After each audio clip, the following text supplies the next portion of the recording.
Hello, good evening everyone. Welcome to our bedtime devotional for girls. So today is Sunday, ika-day 296 ato ang devotional. So today is Sunday. God is good all the time.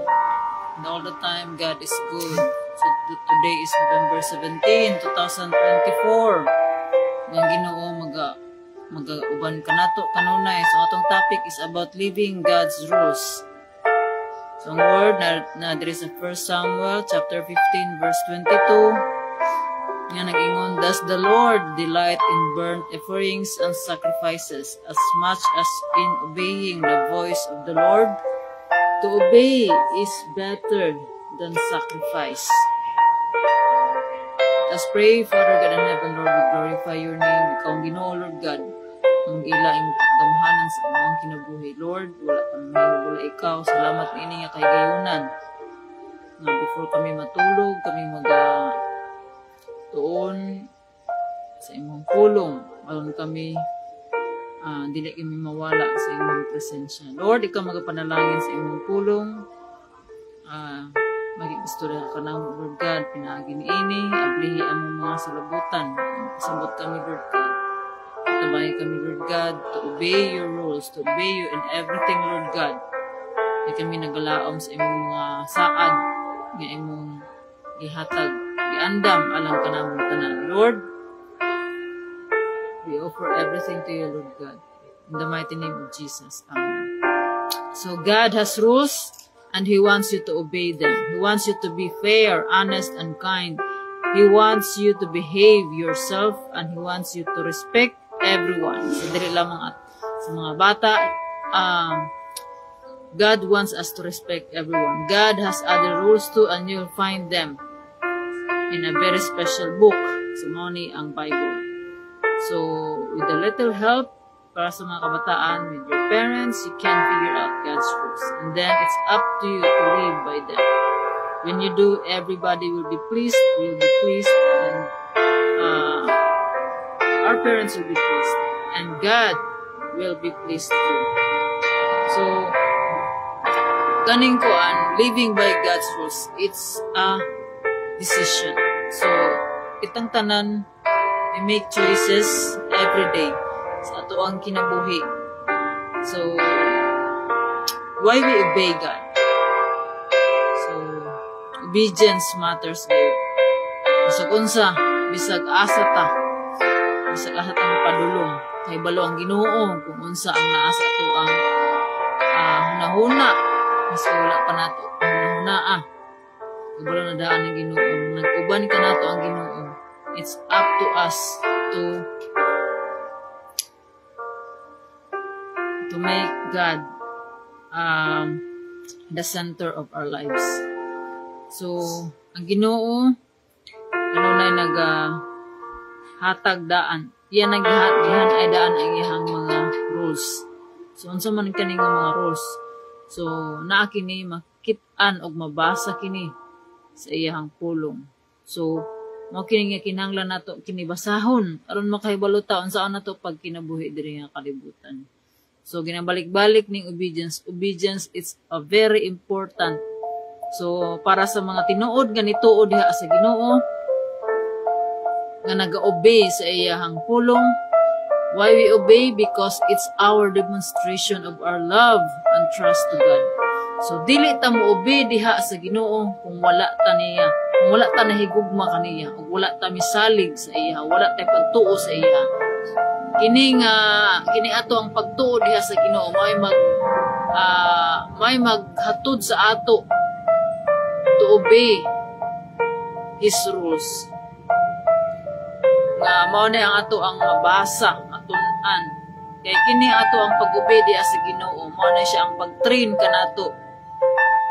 Unsaon nato nga makabuot ang iyang saad of eternal life, iyang promise of eternal life. So we need to change because we are separated from God. And when we are separated from God, ang atong kinabuhi naasa kalibutan, naasa kalibutanon ng kinabuhi o wala diha sa Ginoo. So from the moment nga ato nang gialaw ang Ginoo atong gidawat na si Jesus as our Lord and Savior. Ang iyang balaang espiritu nga iyang gihatag kanato mao nay magtabang kanato to obey God. So mo nga dili ta maka-obey sa Ginoo kung pinaagi lamang sa ato ang pagpaningkamot, kundi pinaagi kini sa grasya sa Ginoo. Ang matabang kanato is ang balaang espiritu mo ni magtabang kanato to obey God, to do the things that God wants us to do, and to say no to ungodliness. Kung mo-obey ta sa Ginoo, unsa may ato ang madawat, unsa may benefit nato. So mao kini nga ang benefit nga ato ang madawat is ang iyang mga saad. So unsa may mga saad sa Ginoo, mao na nga we need to study, we need to read and study the word of God. So naani sa ingon sa Joshua 1:8, ingon sa pulong according sa pulong sa Ginoo, we need to study His word day and night and obey everything that is written on it, and God will give us success. So because true success is naanha sa Ginoo, wala diri sa kalibutan. So mahimo man tang successful diri sa kalibutan, pero kung wala gani ang Ginoo niini, murag baliwala lamang tanan, empty, meaningless. So mao na nga ang measurement sa success diri sa kalibutan ang mga wealth na angkon, but the true measurement of success is when we have God, when we have Jesus in our lives. So kini nga we should live, we should obey God in everything.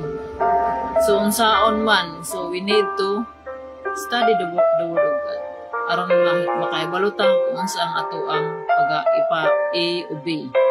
So dili ta makahimo niini without the help of God. So we need God every day sa ato ang kinabuhi. So karon ginatudloan to sa Ginoo that obedience matters. So dili nato ni mabuhat without the help of God.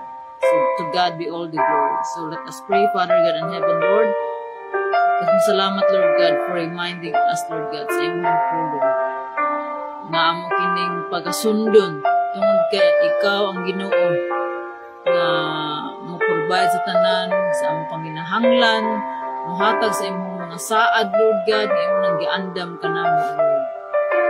Ikaw ang Ginoo, Lord, nga matinud-anan, Lord God, nga wala mong pakyasa ang mga tao nga naninguha pagsunod diha kanimo. Lord, help us, Lord God, to obey you in everything, Lord God.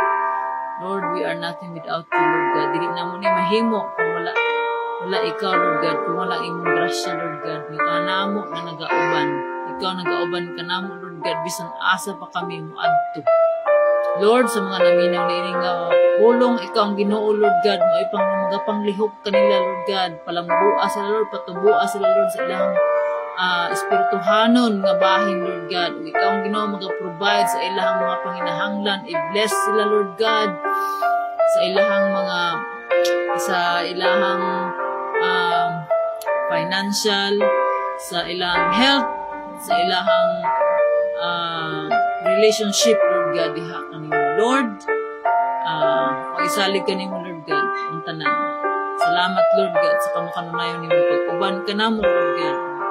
Kining tanan, Lord, pinagi sa imong grasya, ang imong pangalan, pasidunggan, Lord, kanimo lamang ang tanan, dalaygon ka, Lord, sa way katapusan, ang tanang lumog, maya ang mga pagdayi kanimo lamang amahan, sa ngalan ni Jesus. Amen. Amen. So, again, may gabi o maayang pagpahulay kanato karong gabi una, ang Ginoo magauban kanato. Good night, God bless, and see you tomorrow. Bye.